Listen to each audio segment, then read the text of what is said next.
अस्सलाम वालेकुम दोस्तों, अगर आप सॉफ्टवेयर के अंदर से पोस्टिंग रन कर रहे हैं जो मेन पोस्टिंग है और उसके ऊपर आपके सामने कोई मैसेज आ जाता है कि ये वाले वॉचर आपके पेंडिंग है, तो वो आप किस तरह कर सकते हैं उनको पोस्ट। क्योंकि अक्सर जो यूजर्स होते हैं वो यहाँ पे पोस्टिंग कर रहे होते हैं और इसके बाद सिस्टम ये मैसेज दे देता है कि ये वोचर आपके पेंडिंग है। अब आम यूजर के लिए मसला नहीं है, वो डेबिट मैसेज आके तो पोस्ट कर देगा, लेकिन कुछ यूजर यहाँ पे फंस जाते हैं, वो आगे नहीं बढ़ पाते, वो यहाँ से पोस्ट करते हैं यहाँ से और फिर रिफ्रेश करते हैं, वो कह रहे हैं जी खत्म नहीं हो रहे, या इसके बाद ये डेबिट पेंडिंग डेबिट लिखा हुआ है या यहाँ पे कुछ और लिखा होगा, वो कहेंगे जी डेबिट में तो कोई पेंडिंग नहीं है। तो इसलिए थोड़ा सा आपने इसमें समझ लें, तवज्जो देनी होती है कि ऊपर लिखा हुआ है पेंडिंग डेबिट और ये वोचर नंबर है 1194 और 1211। आपने क्या करना है, आपने सिंपल पोस्टिंग को कर देना है बंद और डेबिट हम कहते हैं जी स्टॉक डेबिट नोट इसको, या ये है परचेज। इसके ऊपर आपने फाइंड का बटन दबाना है।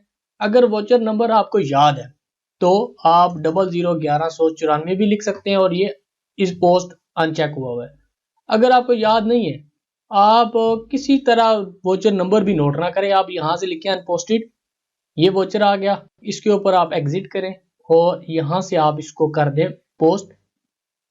इसके बाद फाइंड का बटन दबाएं, फिर दोबारा अनपोस्टेड का बटन दबाएं, ये वोचर अनपोस्टेड है, फिर एग्जिट हो और यहां से आप इसको पोस्ट कर दें।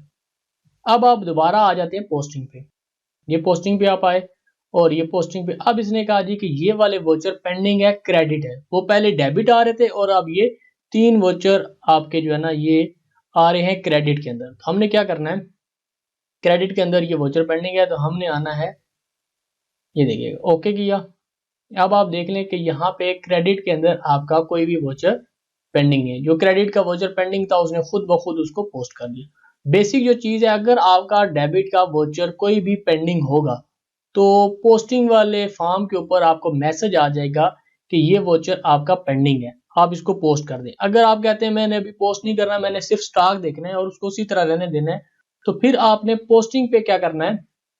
कभी ये भी हो सकता है कि आप एक वोचर बना रहे हैं और अभी आपने फाइनलाइज नहीं किया, लेकिन आपने स्टॉक की रिपोर्ट वगैरह देखनी है या कोई लेजर वगैरह देखना है, तो आप कहते हैं यार वो अभी पेंडिंग ही रहे, मैं भी बाकी चीजें देख लूं उसके बाद फिर पोस्ट करता हूं। तो फिर आप इस पोस्टिंग की बजाय आपने यहाँ पे QTY क्वांटिटी पोस्टिंग का बटन दबा देंगे, तो ये वोचर की पोस्टिंग को नहीं देखेगा बल्कि उसको वैसे अपडेट कर देगा। और जब आप उस वोचर को पोस्ट करके आएंगे तो फिर आपने ये वाली जो मेन पोस्टिंग है वो आपने रन करनी है। तो इस तरह अगर आपका कोई वोचर पेंडिंग होगा तो आप उसको पोस्ट कर सकते हैं।